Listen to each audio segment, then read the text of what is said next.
শাকিব খানের অ্যাক্টিং এর কথা যদি বলি, উনি নিজেকে ছাড়িয়ে গিয়েছেন অ্যাজ ইউজুয়াল। এই দেশে যেই ধরনের ছবিগুলি দিয়ে যাচ্ছে, আমার মনে সে একাই পুরো চলচ্চিত্রটাকে ধরে রেখেছে। গত বছর কোরবানির সময় দেখেছি শাকিব খানের, আর এবছরও আসলাম এই শাকিব খানের জন্যই।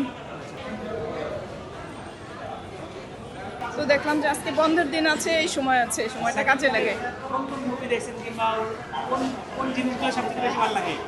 ওর আমি আসলে ওর সেরকম দেখতামই না, কিন্তু এখন ওই যে ওর ফাইটিংগুলো আমার মেয়েরা পছন্দ করে, এখন বাধ্য হয়ে আমারও পছন্দ।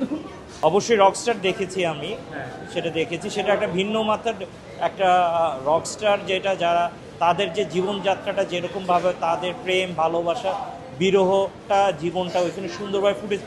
এইখানে কোনো প্রকার আপনার গান ফাইট বা অন্যান্য সাকিব খানকে যেভাবে দেখা যায় এখানে সেটা দেখা যায় না। এটা ডিফারেন্টভাবে সে নিজেকে উপস্থাপন করেছে এখানে।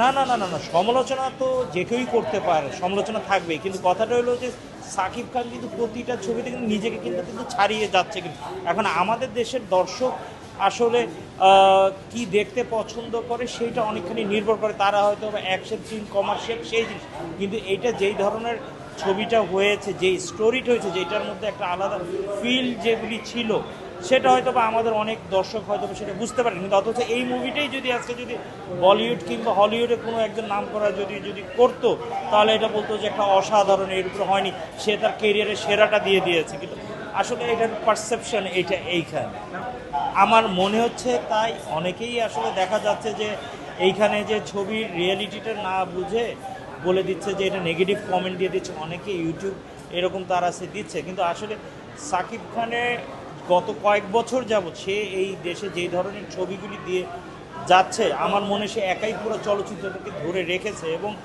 আমরা অবশ্যই প্রাউড ফিল করি যে এরকম একজন নায়ক আমাদের দেশে আছে, যে আমাদের আন্তর্জাতিকভাবে কিছুটা হইলেও তার জন্য বাংলা সিনেমার একটা সম্মান। আমি বলবো যে শর্টেজটা এখনো আছে। তো বস যেটা বললো যে সাকিব খান একাই এখন ইন্ডাস্ট্রি সামলাচ্ছে, অ্যাকচুয়ালি ব্যাপারটা তাই।